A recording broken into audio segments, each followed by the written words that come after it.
for national security space activities. Our witnesses this afternoon are the Honorable Aaron Connaughton, Undersecretary of Air Force, General William Shelton, new Commander of Air Force Space Command, Ambassador Greg Schulte, Deputy Assistant Secretary of Defense for Space Policy, and Ms. Betty Sapp, Principal Deputy Director of the National Reconnaissance Office. Thank you all for appearing before this committee. I want to give a special welcome, of course, to Aaron Connaughton. We greatly appreciate her prior service at this committee. You know, people say with absolute conviction that this is one of the most bipartisan committees that is on Capitol Hill, and it's one of the reasons why I enjoy serving it. And Aaron, you certainly contributed greatly to that spirit of bipartisan, and at the same time contributed to what I think is a highly substantive team here. Thank you for your work as the Undersecretary of the Air Force. With Wright-Patterson Air Force Base, I'm particularly pleased, obviously, that the Air Force was able to secure your service, and I get to recognize, I understand today is your one-year anniversary. Congratulations, and we greatly appreciate your work there. I must express, however, the committee's disappointment that we did not receive General Shelton's testimony until just hours ago. While I understand the General's testimony was completed several days ago, it was not cleared by OMB, and it was not received by this committee until 11 a.m. today. We take these hearings seriously, and I want to have a substantive discussion on the material presented in testimony. Therefore, our committee requires witnesses' testimony 48 hours in advance of a hearing so that members may have sufficient time to review it and can use it to inform their oversight questions, and so that the members of our staff can have an ability to digest the context of the testimony that's being provided. It is the Air Force's responsibility to get this testimony to the committee timely, even though we're aware of the issues in working with OMB. We certainly hope that that occurs in the future. Let me first start by congratulating the Department on an impressive 38 out of 38 successful EELV launches, and commend our dedicated space professionals for placing the first GPS-2F satellite, the first AEHF satellite, and the SBSS Block 10 spacecraft on orbit this past year. I am pleased that major space acquisition programs such as AEHF, WGS, MUOS, GPS, and SBIRS appear to be sufficiently funded in the budget request despite a $178 billion efficiency reduction for the Department over the next 5 years. Finishing these acquisition programs and getting them on orbit is vitally important. Equally important are the investments in next-generation science and technology and innovation and ingenuity that can lead to new and sometimes revolutionary capabilities. There has been significant turbulence in space acquisition over the past decade. This has resulted in significant cost growth and schedule delays, leading to greater fragility in our space architectures and greater instability in the industrial base. Therefore, I was pleased to see that the Air Force proposed its Space Acquisition Efficiency Initiative, or EASE, in this year's budget request. However, the Department is requesting legislative authority this year to implement EASE that is different than in past years. It is important for our committee to understand why this legislation is needed. We also need to understand the longer-term strategy for EASE, because this is a different approach to space acquisition, and we want to have confidence that this isn't just a one-year activity. I'm concerned about the industrial base for solid and liquid fuel rockets. Costs for the Evolved Expendable Launch Vehicle, EELV, have skyrocketed with the termination of NASA's Constellation program, and infrastructure costs currently shared by the Department and NASA are being passed on to DoD. I'm also concerned that the current EELV block-buy approach does not fully meet the national security launch needs of the Department, despite cost increases of $3.5 billion in the out-year budget request. I would also like to highlight a few other concerns that I hope our witnesses can address today. First, the National Security Space Strategy recognized that space is becoming increasingly, quote, congested, contested, and competitive, close quote. Orbital debris, such as that created in the 2007 Chinese anti-satellite test and the 2009 Iridium Russian Cosmos satellite collision, increasingly threaten our space assets.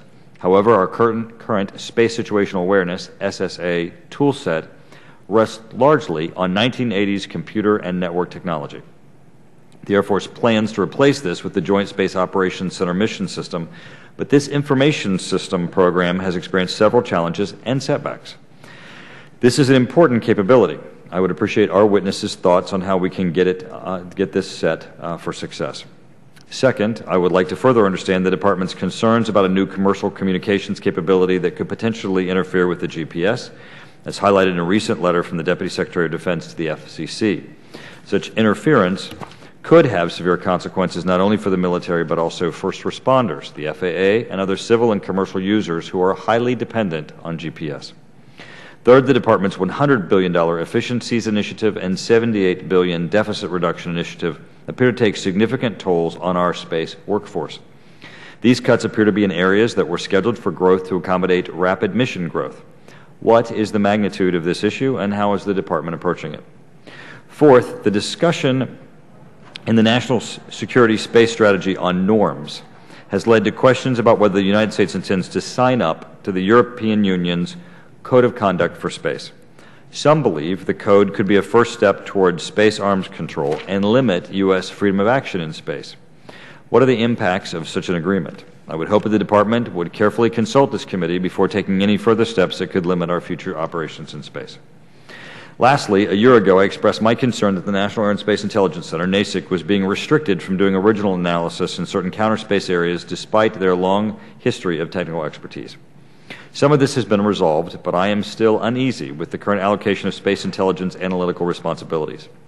Like our committee, I understand that many of your organizations are routinely briefed by NASIC.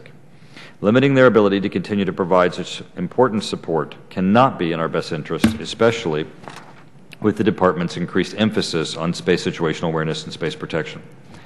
I want to thank you all for being with us today. You each possess a tremendous amount of expertise and insight in our nation's space policy and capabilities, and our nation is better off as a result of your service. I look forward to your testimony, and with that, I would like to turn to Mr. Langevin, who will be our ranking member for an opening statement. Thank you, Mr. Chairman. Welcome to our witnesses. Before I begin, I just wanted to welcome Secretary Connaughton back to the committee. It's wonderful to have you back here once again. And like the Chairman, I'd like to congratulate you on your one-year anniversary of being sworn in as Undersecretary of the Air Force. With that, the Ranking Member Sanchez, who is out sick today, has a statement that I'd like to submit on her behalf for the record. With that, I look forward to the witness's testimony. I will just say I'd like to associate myself with many of the comments and statements that the Chairman made, and I'll get into some of those questions during my time for questioning. With that, Mr. Chairman, I yield back and look forward to our witness's testimony. Thank you, Mr. Langevin. Undersecretary Connaughton. Thank you, Mr. Chairman, Mr. Langevin, Mr. Lambourne, Mr. Thornberry.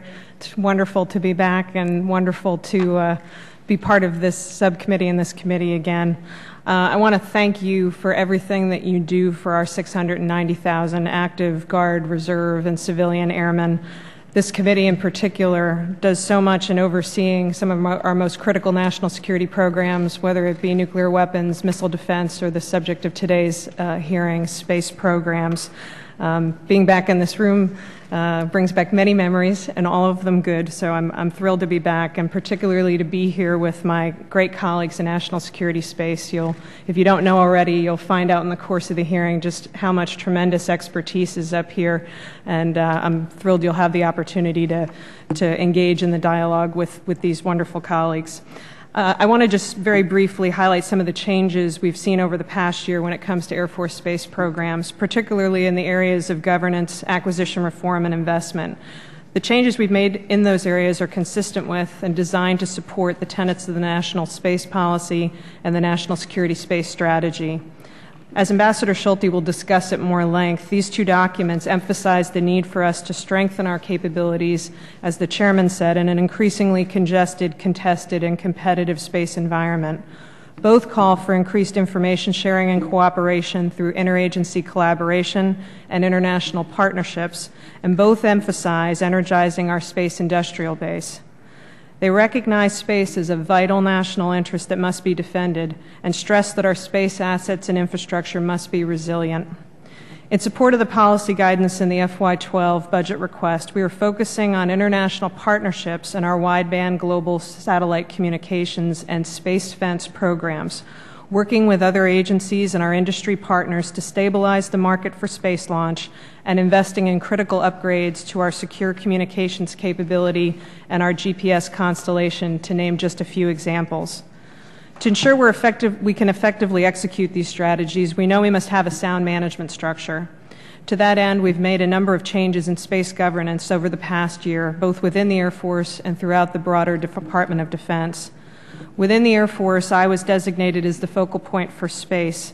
We created a space board to do management of Air Force space activities, and our space acquisition efforts were consolidated under our service acquisition executive, Mr. Dave Van Buren.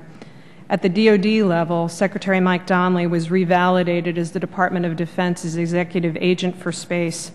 The department created the Defense Space Council to do collaborative work across the department, and our National Security Space Office was dissolved in favor of a new Joint Executive Agent Support Office, which will be stood up in the coming months. These are significant developments that will help us reshape how we acquire and manage space capabilities. In this budget, the Air Force is dedicating $8.8 billion, fully 21% of the Air Force's total investment accounts, to national security space programs. We take our space responsibilities very seriously, but to be good stewards of the space mission in the increasingly constrained fiscal environment, we have to make our programs more cost-effective. As part of Secretary Gates's efficiencies initiative, we found savings throughout the Air Force and plan to reinvest these funds into readiness and warfighter programs, including our space programs, such as the Evolved Expendable Launch Vehicle Program, or EELV. As another part of our push for more cost-effective programs, the Air Force is developing a new acquisition strategy for this EELV program, and doing so in great partnership with the National Reconnaissance Office and with NASA. It's based on a strong commitment to sustaining our decade-long perfect record of launches, and thank you, Mr. Chairman, for highlighting that. The folks who work for General Shelton and for Ms. Sapp do tremendous work to ensure that we keep that record perfect, stabilizing a fragile industrial base and lowering the increasing cost of space launch. In addition, as the Chairman noted in his opening statement, we have also proposed a new approach to buying satellites called Evolutionary Acquisition for Space Efficiency, or EASE. EASE is based on 4 key tenets: block buys, fixed-price contracts, stable research and development investments, and full funding over multiple years through advanced appropriations. We're confident this approach will result in a better price to the taxpayer and provide greater stability and predictability for our country's space industrial base. We appreciate the dialogue we've already had with your staffs on this issue and look forward to working with you further as you get closer to your markup. In conclusion, the Air Force remains committed to excellence in the space enterprise, both as a core function of our service and on behalf of the broader national security community. Our fiscal year 12 budget reflects this commitment and maintains critical space capabilities for our nation and our warfighters. Thank you, as always, for your constant support for the Department of Defense and the Department of the Air Force. I look forward to engaging in your questions. Thank you. General Shelton. Thank you, Mr. Chairman, Representative Langevin, and distinguished members of the subcommittee. It's an honor to appear before you today as the Commander of Air Force Space Command. I'm also honored to be with these leaders of the National Security Space Enterprise, Under Secretary Connaughton, Ambassador Schulte, and Principal Deputy Director Sapp. In Air Force Space Command, I'm privileged to lead over 46,000 active duty, Guard, and Reserve airmen, government, civilians, and contractors who deliver space and cyberspace capabilities around the world for our nation. Air Force Space Command space and cyberspace capabilities are integral to the joint fight, and our professionals work extremely hard to continually ensure excellence and mission success. Based on the unique responsibilities of the command, I've established 3 priorities. First, Air Force Space Command must continue to support the joint fight. Second, we must get control of the costs of space systems. And finally, we must operationalize and normalize cyberspace for 21st century military operations. The FY12 budget advances the command's progress toward these priorities. It modernizes GPS, the world's gold standard for positioning, navigation, and timing information. It advances satellite communications to meet ever-increasing demand. It enhances overhead persistent infrared capability, essential for missile warning and missile defense. It improves our space situational awareness, which is foundational to our ability to monitor both our spacecraft and the congested and contested space environment in which they operate. It addresses acquisition improvements in procuring satellites and launch vehicles. And finally, it builds upon our cyberspace foundation for improved capability. I thank the committee for your continued and steadfast support of Air Force Space Command and the capabilities we provide for this nation. I look forward to your questions. Thank you. Ambassador Schulte. Chairman Turner, Representative Langevin, subcommittee members, thank you for the opportunity to testify this afternoon. Last year at this hearing, Chairman Turner urged the administration to provide, quote, a forward-looking posture that will guide near-term and future investments in space, unquote. Last month, Secretary Gates and D&I Clapper submitted to Congress the first ever national security space strategy with exactly that intent. This new strategy starts with the dramatic changes in the space domain, a domain that remains vital to our national security, but, as you, Mr. Chairman, noted, is increasingly congested, contested, and competitive. In face of these challenges, the strategy seeks to protect the strategic advantages we derive from space, while also protecting the domain itself and the industrial base that is so important to our capabilities there. My prepared statement summarizes the strategy in detail, and Secretary Connaughton and General Shelton describe in their prepared statements how the strategy is already being reflected in DoD programs. I would like to briefly touch on three important aspects of the new strategy. First, promoting the responsible use of space. Second, partnering with other countries. And third, deterring attack on our space systems. Promoting the responsible, peaceful, and safe use of space is one of the strategy's key approaches. A more cooperative, predictable environment enhances our national security and discourages destabilizing behavior. The United States is leading by example. We have recently begun to provide pre-launch notification of our space launches, just as we have notified ballistic missile launches in the past. STRATCOM, once a command designed solely to deliver nuclear weapons, is now delivering warnings of potential collisions in space. The United States is also looking to promote international transparency and confidence-building measures for space. With that in mind, we are currently evaluating the European Union's proposed International Code of Conduct for outer space activities. While the administration has not made a final determination on the code, our preliminary assessment finds it a positive approach to promoting responsible behavior in the domain, enhancing our national security in the process. At your request, Mr. Chairman, we remain ready to stay in close touch with your committee as work on the code progresses. And let me assure you, the Department of Defense, together with the intelligence community, will ensure that our national security equities are well protected. Partnering with other countries is another key approach of the new strategy. Partnerships allow us to benefit from growing space capabilities of allies in other countries, to make our space capabilities more diverse and resilient, and to improve our ability to operate in coalition. Improved space situational awareness, a foundational element of the new strategy, is one of several mission areas that can benefit from international cooperation. Secretary Gates recently signed statements of principles on SSA sharing with his counterparts from Australia, Canada, and France, countries whose capabilities and geography can contribute importantly to tracking and characterizing the many objects in space. Another good example of partnership is the wideband global SATCOM WGS system. Australia has bought into the constellation, and the Air Force is negotiating with other allies to buy in as well.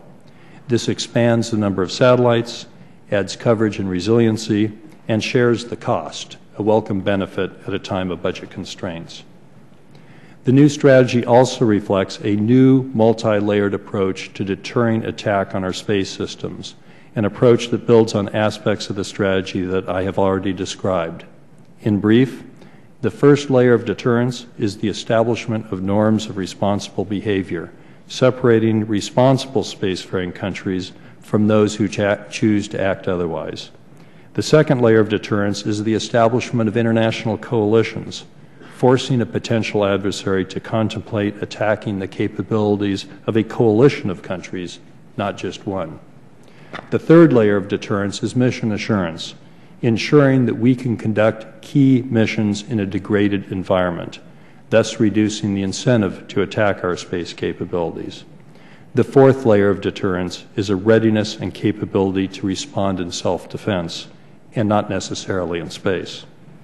The goal is simple: to complicate the decision-making of a potential adversary in peacetime, crisis, and conflict in order to encourage restraint while protecting key missions should deterrence fails. In conclusion, the Department has adopted a new space strategy to protect the national security advantages that we derive from a domain that is increasingly congested, contested, and competitive. We look forward to working with Congress in implementing this strategy. Thank you. Ms. Sepp. Chairman Turner, Ranking Member Langevin, thank you for letting me be here today. It's a pleasure to appear before you with my colleagues and partners from the DoD. I'm going to make a very brief summary of my statement that we turned in for the record, and just start with the state of the NRO. From building and launching the most technically capable overhead systems for successful financial management practices, the NRO remains a premier overhead reconnaissance organization in the world. We are nearly through the most aggressive launch campaign that we've had in over 25 years, successfully launching 5 satellites into orbit in the last 7 months. We've got 1 more to go next month. Our ability to sustain this tempo is due to the diligent efforts of our program teams who have successfully acquired and delivered these complex systems, and to our NRO launch team who, with our partners in General Shelton's organization, have gotten them successfully into space. We are especially proud of this accomplishment because it demonstrates our ability to deliver against our commitments, and because of the new overhead reconnaissance system capabilities we were able to provide to the President, senior policymakers, and to our nation's warfighters. We're also very proud of our data fusion and ground processing systems. They are also making a difference to the warfighter. For example, several months ago in the U.S. Central Command Area of Operations, analysts were made aware of an impending ambush on coalition troops, but they were unable to pinpoint the location of the attack. A newly developed system by the NRO provided the analysts precise geolocation of where the attack would come from. It was actionable intelligence for our troops. They got, in time, both close air support and reinforcements. The net result was that they killed 20 insurgents and with no casualties on the coalition side. So this is the kind of support and dedication the men and women of the NRO strive to provide to our warfighters, and is very important to us. Mr. Chairman, members of the committee, thank you for the opportunity to appear before you today. On behalf of General Carlson, I thank you for your continued support of the NRO, and I stand ready to answer your questions. Great, thank you. I know that members have a number of questions, so what I'm going to suggest is that we do 2 rounds of 5 minutes each, and maybe we have some overlap of items that members are interested in. My first question to the panel goes to the request of EASE, the Evolutionary Acquisition for Space Efficiency. If you could please give us an idea as to what the expected project cost savings of the AEHF block buy that is proposed in the new EASE acquisition strategy, what that might be. Alternatively, if the Air Force had not proposed this block buy approach, what would have been the estimated cost for the AEHF procurement, and how would that have affected the overall space procurement budget? And then on the legislative side, what is the legislative authority that the Air Force is requesting to implement EASE? Why specifically is it necessary? And if the Congress were to provide such authority for advanced spending, what measures will the Air Force take to ensure accountability for and transparency into these funds? Secretary Condon, I don't know if you want to go first or if we should hear from General Shelton. Sure. I'll take a crack at it. So as I understand, you're looking for the benefits, what the downsides would be if we can't accomplish this goal, and then to talk a little bit about the legislative provision. So starting with what we think the benefits are, it's twofold. Benefit to the taxpayer in the form of lower costs, and benefit to the industrial base in the form of greater stability. We believe that by undertaking a block buy approach, of buying 2 satellites at once, that there's an economic benefit to that, not only to the contractor, but to in the price they're able to offer to the federal government and the American taxpayer.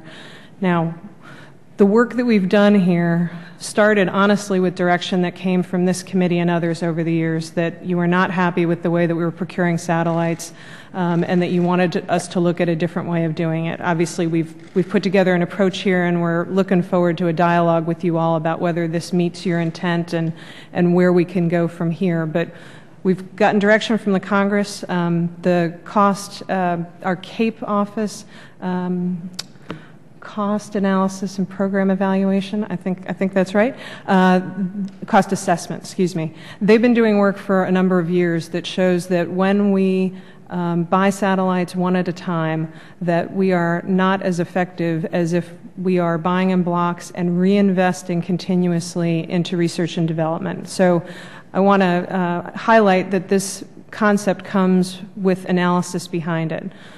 But the real work really happens from here, which is to say that it now falls into the acquisition chain to actually turn that analysis into real savings for the taxpayer.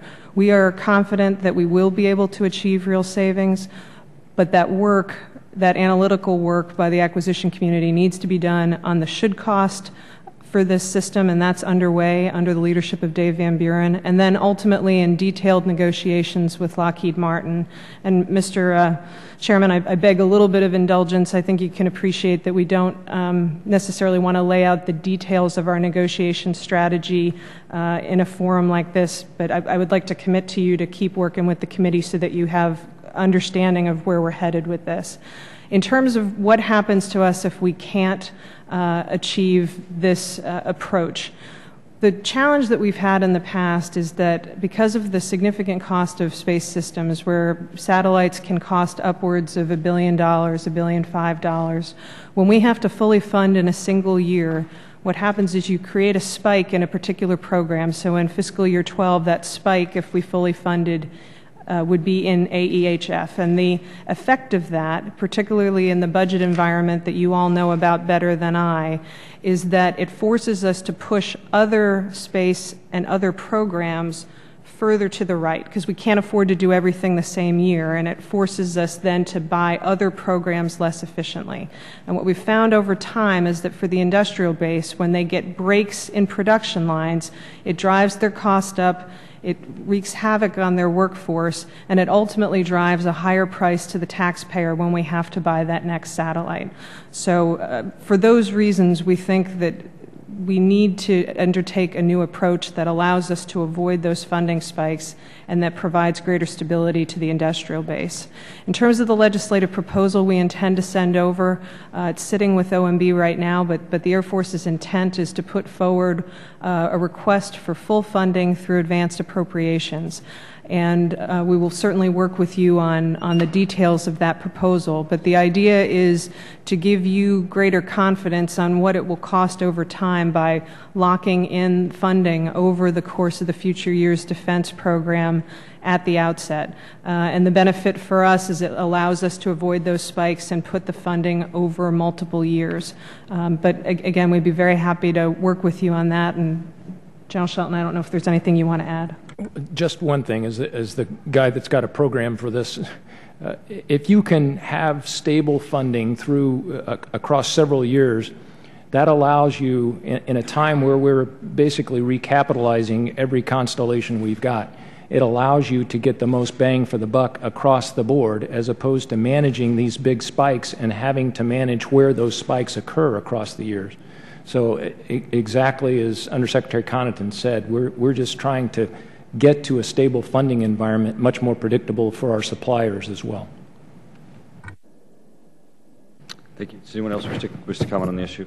General Shelton and Ms. Sapp, part of the EELV block buy approach calls for a shift in cost sharing for launch services, with the Air Force then picking up a greater share of the cost. How does the 75-25 split between Air Force and NRO impact your budgets and programs? It's our understanding that is being reallocated. We've already adjusted to that. It was directed by OMB. There's a direction as well for us to get together between the Air Force and the NRO, come up with a memorandum of agreement of exactly how this is going to occur. Those negotiations are in progress right now, and I think we'll be done with this by May. Anything you'd like to add, Ms. Sapp? No, that's exactly right. We're going to put down the exact scope we're each covering and just write it down, and we'll get there next month. So. Thanks. Mr. Chairman, can I just add one thing on that, which is to put into context the work that the two organizations are doing, and it goes back to where you started, which is that record of launch success. And I think we are really mindful of ensuring that any adjustments we make in our partnership on EELV put that mission assurance as job one, and both these organizations are absolutely committed to that. So we can work through the details when we start from a common goal. Excellent. Mr. Langevin? Thank you, Mr. Chairman. Again, welcome to our witnesses. I'd like to turn, if I could, just back to parts of the testimony you touched on in terms of access to space. Last year, as chairman of the Strategic Forces Subcommittee, I was concerned about the increasing challenges of U.S. access to space, particularly given our drawdown of our civilian space exploration program and the problems in the solid rocket motor industrial base. As you know, both the Minuteman III ICBM and the Trident II D5 missile carried by our Ohio-class submarines are critically reliant on this industrial base. This year, the Obama administration has increased its request for space launch by 50% from $1.2 to $1.8 billion. My questions are, what's driving these budget increases, and what options should we be considering to lower costs of access to space? What's the Department doing to ensure that our access to space and our missile force are not threatened by these rising costs? And then finally, what can be done to stabilize the industrial base? I guess I'll take a first crack at it and then ask General Shelton and Ms. Sapp to jump in.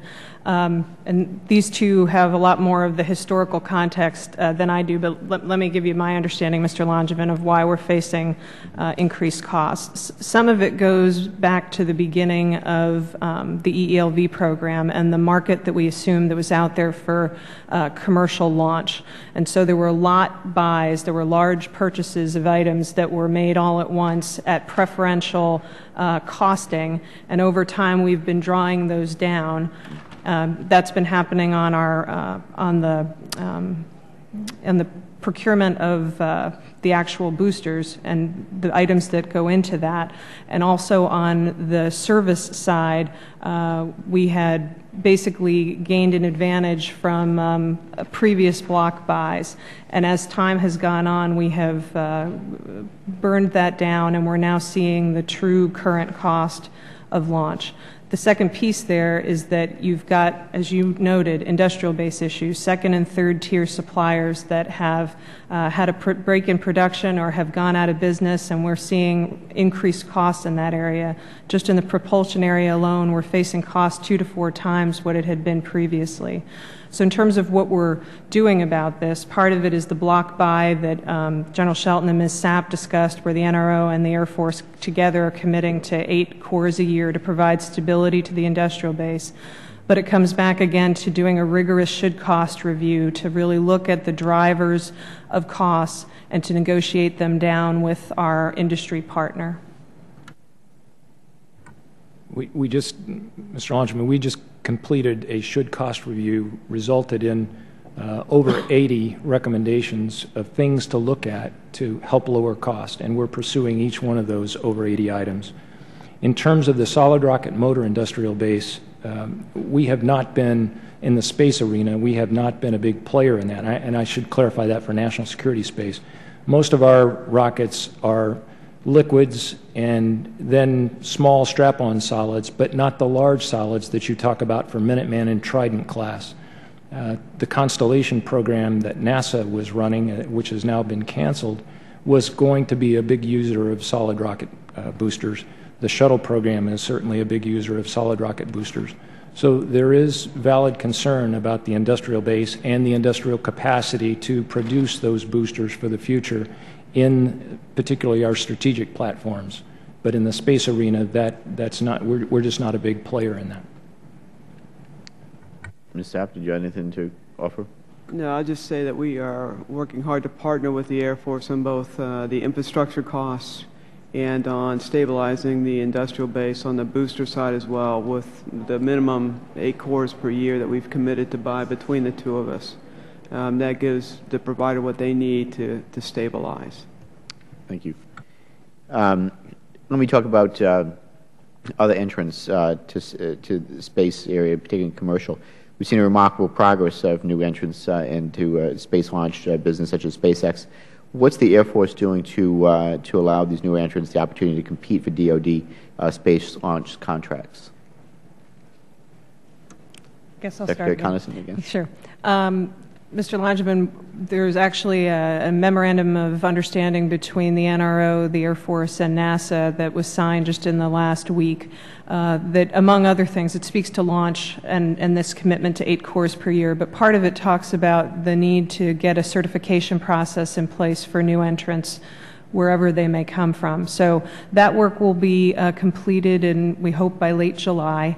I guess what I'd say at a macro level is we would very much like to see some competition. We think that there's some innovative things out there, but the main thing that will be playing in our minds is the commitment to mission assurance and being confident that we can retain this positive track record that's out there. But we think that there are some opportunities in the near future for other competitors to demonstrate what they can do in this area. Do you have anything to add, General? Okay. If I could, just before my time runs out, operational responsive space has been a major priority for the Department. You spoke about it in your opening testimony. It's happened since 2006. The goal of obviously rapidly reconstituting space assets to meet urgent needs without the usual long, expensive satellite acquisition process is, I believe, critical for the requirements of today's changing world. So can you elaborate more on how we're focusing on ORS program? Are we doing it appropriately? If not, what else could or should we do to direct resources to this effort? And what are some of the lessons learned from ORS program which can be applied to more traditional space programs? Congressman, this is a journey that we started not that long ago. Stood up in about 2007 timeframe. We've been at this for just a few years now. We've benefited from the TACSAT series of satellites, what we've learned from TACSAT 2 and 3. TACSAT 4 is going to be ready for launch probably in the May timeframe. ORS-1 satellite will be ready in the May timeframe. So we are making what I would consider baby steps along the way here in determining what the art of the possible is. Can we truly build a plug-and-play satellite? Can we truly build a rapidly launchable satellite? Can we have launchers on standby that are ready to go and put up a plug-and-play satellite? All those questions we're trying to methodically work through. So it's going to take some time. I would say we've learned lessons along the way thus far, but the big lessons will come with, I think, the TACSAT 4 and the ORS-1 satellites. So we're probably another year or two out before we've really determined a good way ahead for ORS. Good. Thank you to our witnesses. I yield back. Mr. Lamborn. Thank you, Mr. Chairman. Thank you all for being here. And another homecoming of sorts is Major Eric Lingle, sitting right behind you, who was my Air Force Fellow last year and did a wonderful job. So it's good to see him as well. And General Shelton, I'm going to have 2 questions for the record. They're too detailed to talk about with everybody here. One having to do with Air Force Satellite Control Network upgrade, as well as another issue. So if you could be looking for 2 questions for the record on those things, I would appreciate it. Now, on insourcing, and we had the same conversation with General Kaler, your predecessor. You're needing to be, to the degree that insourcing is still either official policy or playing out as previous official policy, and I haven't figured out which it is yet. You have reductions in your both, in civilian personnel and contractors to support mission growth. How are you able to, and how are you doing in terms of meeting your needs with fewer people helping you from the outside? Congressman, as we talked in my office, we had a target for insourcing in terms of not only a dollar target, but in terms of numbers of civilians that we were planning to hire. We have, in the FY12 budget, reduced that by quite a bit because of targets given to us by DOD. So we are, I should make it clear that we are not letting any civilians go, but it's clear that we will not be able to hire as many civilians as we had planned to do.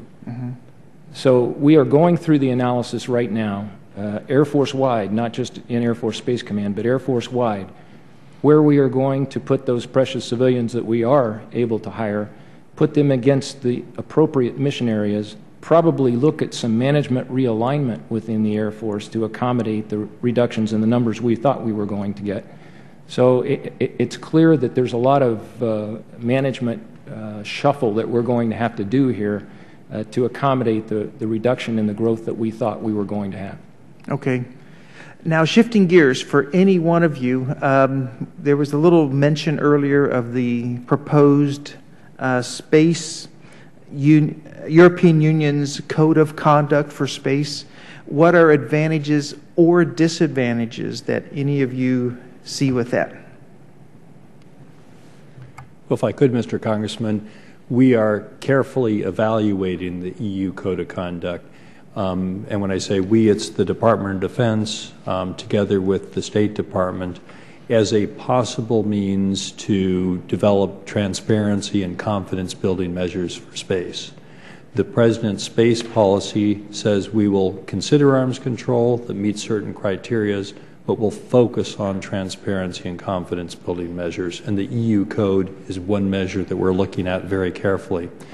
What the EU Code does, in very basic terms, is it requires countries who subscribe to it, it doesn't even require, it calls upon them to refrain from actions that would create debris, and it also calls upon them to notify various activities, including ones that might create debris. Its provisions are all consistent with existing practices of the Department. We consider ourselves to be a responsible spacefaring country, and we think it's very reflective of the type of practices that we take. It doesn't put limits on capabilities, so it doesn't limit things like space-based missile defenses. It is full of references to the inherent right of self-defense, which for the Department of Defense is important. And it's a voluntary code. It's not legally binding. So if necessary, in crisis or worse, it is something that could be put to one side. What the code does for you is it starts creating some rules of the road for the international community, for the increasing number of spacefaring countries, so we can encourage other countries to behave responsibly the way we consider it.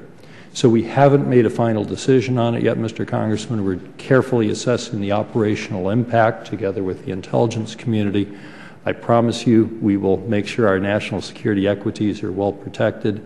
But as Secretary Lynn has said publicly recently, we see it as potentially being a positive step towards promoting the responsible use of space. Okay, thank you. And I'm going to defer my other questions for the second round. But on that, I'm just concerned, and I think everyone here is, as well as everyone sitting on your side of the table, that as the world leader in space, we don't want to give up more than we gain. And please keep us very engaged, and please don't make unilateral decisions that are going to be controversial or at least questionable without keeping us fully apprised, and we would appreciate that. Thank you. Mr. Thornberry. Thank you, Mr. Chairman. Madam Secretary, you got into this with your answer to the Chairman's first question. I think there has been a perception for some time the U.S. could not do anything in space that wasn't over budget, behind schedule, et cetera, et cetera. And we've heard lots of excuses over the years. Everything from the requirements process in the Pentagon leads to cost overruns, to the acquisition process is all messed up, and to space is just hard.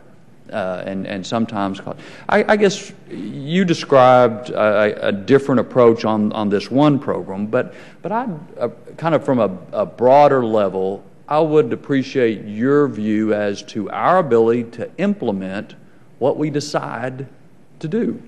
on cost, on schedule? Can we really do it now? Have we kind of broken the back of this trend that everything we tried is late and too expensive? Well, Mr. Thornberry, I would certainly not tell you that we've cracked the code and that every space program is going to be perfectly on schedule and on cost going forward, because that wouldn't be a credible answer. I think for all the reasons you articulated, there are systemic things that make this challenging across the acquisition portfolio for the Department of Defense, but sometimes particularly for space. I think the reason that we're trying this with one system this time is to put our effort behind this and see if we can achieve this and make it work. We've been clear that our intent would be to try this approach again next year for the space-based infrared system for SBIRS for the same reasons. But I think we owe you a demonstration that we can start moving down this road and show better results. I think, for the reasons that we talked about, our feeling is that we have a better chance of success with this type of approach, but I think we need to demonstrate that to you over time. General Shelton, I don't know if there's, or Betty, if there's anything you want to add. The other thing I would add, sir, is we are focusing on mature technologies. We are not trying to drive the art of the possible with our technologies in the future going forward, and I would submit that GPS-3 is the model program. It's met every milestone thus far. It's been exactly on schedule, on cost, and we aim to keep it that way. If I may, the NRO has used an evolutionary acquisition approach for decades, and when we've gone away from that approach, like with FIA, we've had notable misses. When we've stayed with that approach, like we have with our SIGINT and our COM programs and our program in IMINT after FIA, we have delivered very well. And so we think that is a good model for space acquisition programs. It's one that we plan to stick with. And certainly we understand why the Air Force is moving in that direction. Well, particularly in your area, we have little margin for error. We've Absolutely. got to perform as planned. Absolutely. And I worry in the broader space context about becoming self-deterred because of cost and delay overruns that will inhibit us. Ambassador Schulte, let me ask you just briefly. I glanced through the space study. I heard what you said on your testimony. To me, there were hints of what I would maybe describe as space control. The fact is that any domain of value has not only been contested, but has to be defended. And yet, I'm still not sure I really get the sense from the strategy that our policy is to do whatever it takes to defend, I think you said maybe not only the space domain, but the advantages we gain from the space domain. Do you feel confident not only that the strategy is there, but then the plans and programs to implement that defense of space against aggressors that are spending a tremendous amount of effort to deny us those advantages? Are we on track to do that? Well, Mr. Congressman, first off, we share your concern about countries that are developing a broad range of counter-space capabilities. China is foremost amongst those, but there are other countries too, and even as we speak today, or at least recently, countries like Iran and Libya were jamming commercial satellites. So there's a broad range of countries developing counter-space capabilities, and many of them look at our advantages in space as vulnerabilities. Part of our strategy is to reduce those vulnerabilities and protect our systems, protect our capabilities, and try to dissuade and deter countries from thinking they would benefit from attacking them. The strategy, I think, also recommends that space is no longer the private reserve of the U.S. and the former Soviet Union. We're not up there alone anymore. It's an environment that is very challenging. It's changed. There are countries with counter-space capabilities. There are a lot more countries in space. There are some 60 nations and consortia operating spacecraft, and we need to think increasingly about how do we protect this shared domain. And that's part of the reason why, in addition to making sure that we protect our systems, we also want to create some norms, some rules of the road for space. And in doing that, we want to be a leader. I mean, I think increasingly in space, there was a time in space when we could kind of lead on our own, and increasingly I think we have to exert that leadership in partnership with others, both with our close allies and encouraging other spacefaring countries to act responsibly. But in the end, we do have to protect those critical national security functions that we perform through space. And the hard part of any strategy isn't writing it. I had the easy part. My colleagues here have the hard part, which is to execute that strategy, particularly in a budget-constrained environment, and figure out how do we make our constellations more resilient against attack.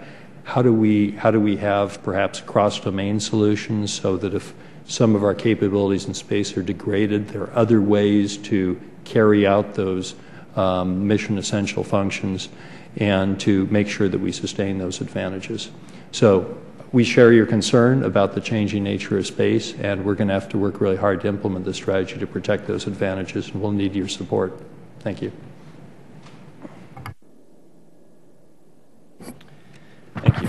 Then going to our second round, the FY12 budget request includes $438 million for space situational awareness systems, a decrease of $165 million from last year. SSA activities include the Joint Space Operations Center, the JSPOC Mission System, JMS, which would enable the Air Force to process over 1.5 million space collisions and plan space operations. General Shelton, could you please describe the challenges associated with the JMS acquisition, and how important is this improved capability, and what can this subcommittee do to help you? And anyone else who would like to comment after you're finished would be fine. Mr. Chairman, the JMS program is very important as we establish an ability to take data from disparate sources, fuse it together, and present what we would call a user-defined operational picture. In other words, what's going on in space, having a good idea of not only what's up there, but what the threats are, and be able to understand activity, not just keeping track of what's up there, but activity real time. So we have embarked on a journey to equip the JSPOC with the right equipment, with the right software, with the right processes. As we were coming up on milestone B for JMS, the program underwent what's called an independent program assessment. That program assessment found some difficulties in the program, which resulted in pulling back some requests for proposals that were out on the street to form the kind of the early basis of JMS. And the department's in the midst of reviewing that independent program assessment and determining the way forward for JMS. So at this point in time, I couldn't tell you what we need for the future in JMS. I think the department's going to take some time to study this. But I can tell you on the space situational awareness part of this, the reason for the decrease this year was we have deferred the space-based satellite or space-based space surveillance system out probably a year or two just to make sure we understood the first satellite's data usefulness, and it's returning wonderful data, and also to push out the second site of the space fence, the unwarned, uncued sensor that will tell us what's going on and be able to pick up breakups and maneuvers in low Earth orbit. So the situation in SSA is not maybe as the budget would show, because we still have a very solid plan on the way forward. Mr. Chairman, can I just add one thing to agree with everything that General Shelton has said?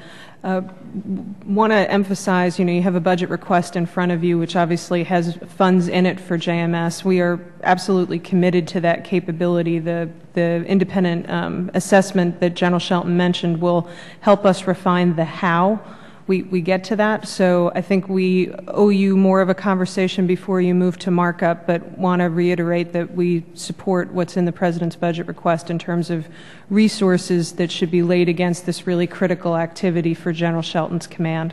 Thank you.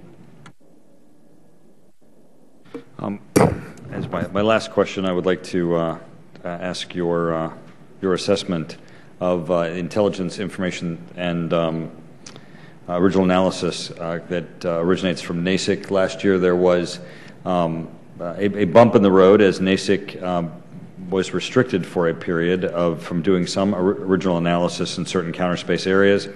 That issue was resolved in favor of competitive analysis with NASIC participating. I wanted to ask if anyone on the panel would want to comment with respect to the information available from NASIC and its integration, obviously, in overall the space intelligence systems. General? I'll make just a general statement and then maybe ask General Shelton from an operational perspective how they use that. The effort you described by General Burgess to look at multiple capabilities and come down on the side of competitive analysis, we've tracked that very closely. The Air Force is enormously proud of the work that NASIC does. It supports a number of communities, not only in the Air Force, but throughout the Joint Force.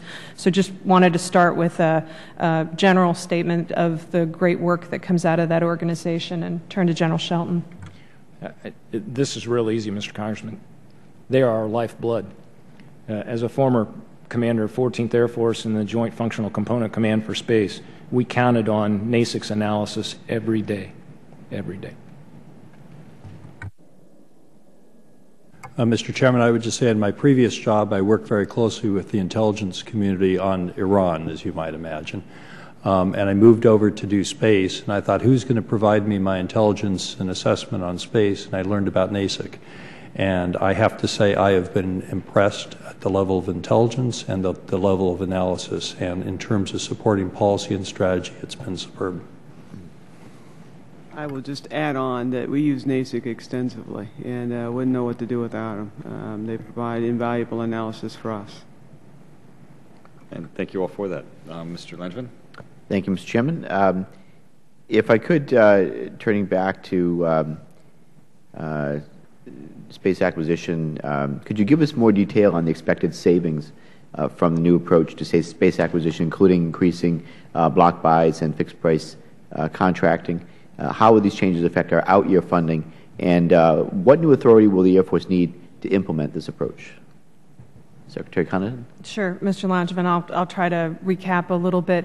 For the reasons that we talked about, the block buy approach we think is in a position to gain the taxpayer a significant amount of savings. What's laid into the budget request right now is the analysis done by the CAPE organization inside of the Department of Defense that's charged with doing independent cost assessments.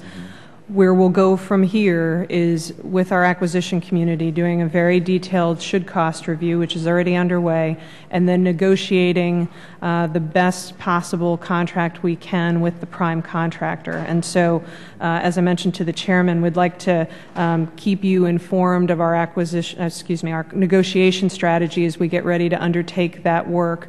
And then we will continue to update the savings that are laid into the budget request as we get greater fidelity as we move through that acquisition process. And the legislative authority, again, is the advanced appropriations, which allows us to, if you all agree to it, to lay in that non-spiky profile, a more level set of investments year on year for the AEHF program.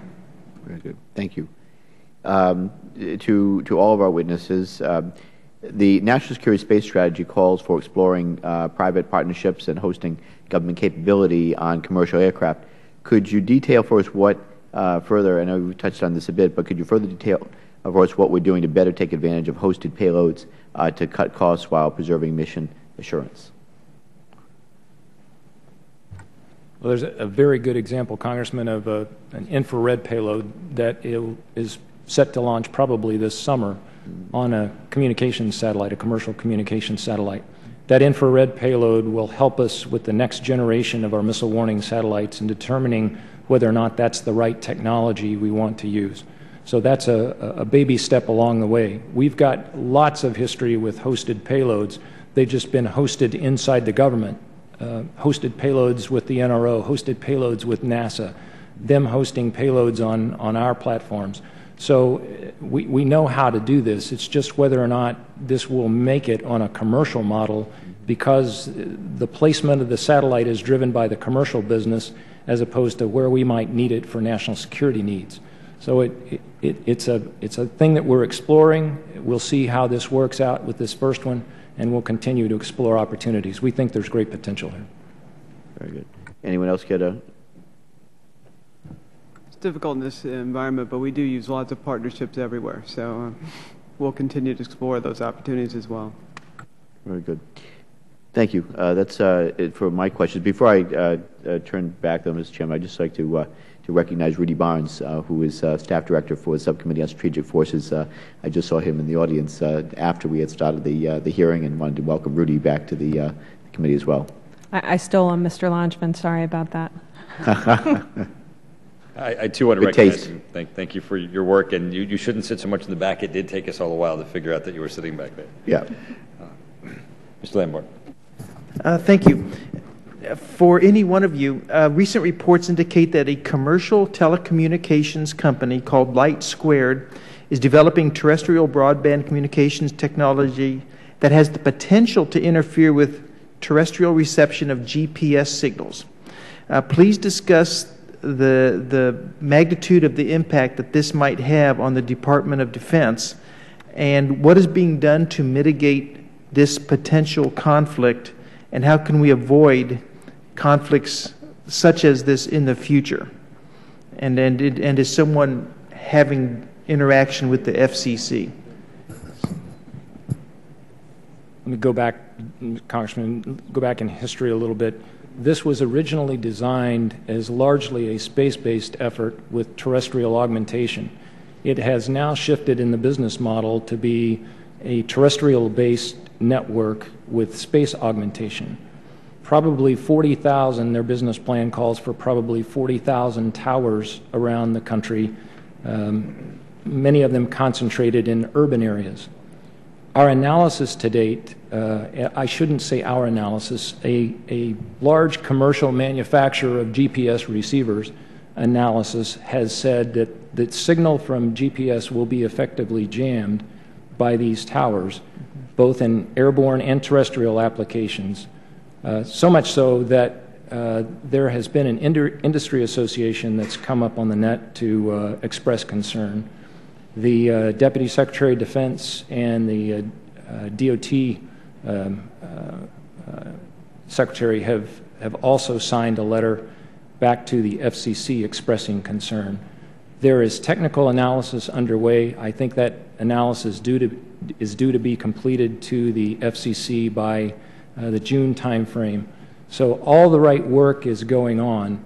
What we're looking for now from the company is actual hardware that they plan to use so that we can collect empirical data as opposed to analytical data and determine, kind of once and for all whether or not this is going to jam the signal. We believe from what we've seen thus far that virtually every GPS receiver out there would be affected. And if it does bear out that there is a problem, what happens next? That's up to the FCC to determine whether or not to grant them a license to operate in that particular spectrum. So more to come. Okay. Thank you. It was unfortunate, but NASA recently had a satellite that failed to reach orbit, and that's going to obviously hurt science and research. Does that affect any of your missions?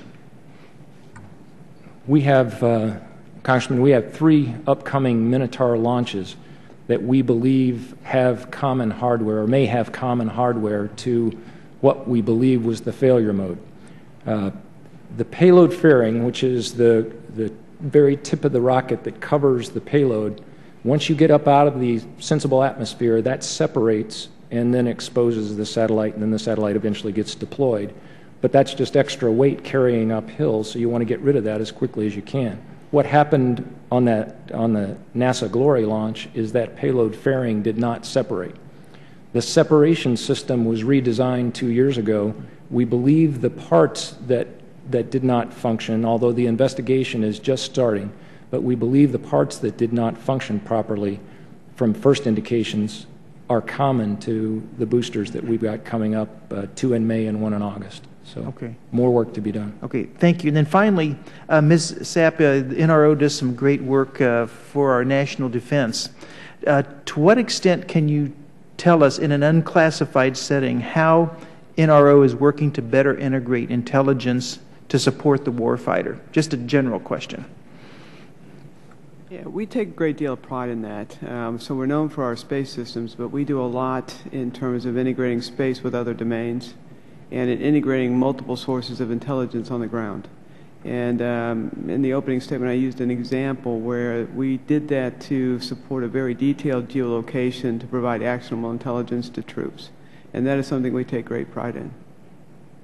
Okay, thank you all for being here. Thank you so much. I appreciate both your leadership in this area, the information you're providing for the committee, and understanding, of course, that this is an ongoing dialogue as we prepare to review the budget and look toward the preparing our portion of the National Defense Authorization Act. Ambassador Schulte, I want to thank you for having participated in what is this subcommittee's 101 sessions. We had begun briefings where we've asked agencies that interface with this committee to come forward and give members, prior to the budgetary hearings and substantive hearings, base level of information. We appreciate your participating in those. We think they're very helpful for the subcommittee and the members. With that, thank you all, and we'll be adjourned.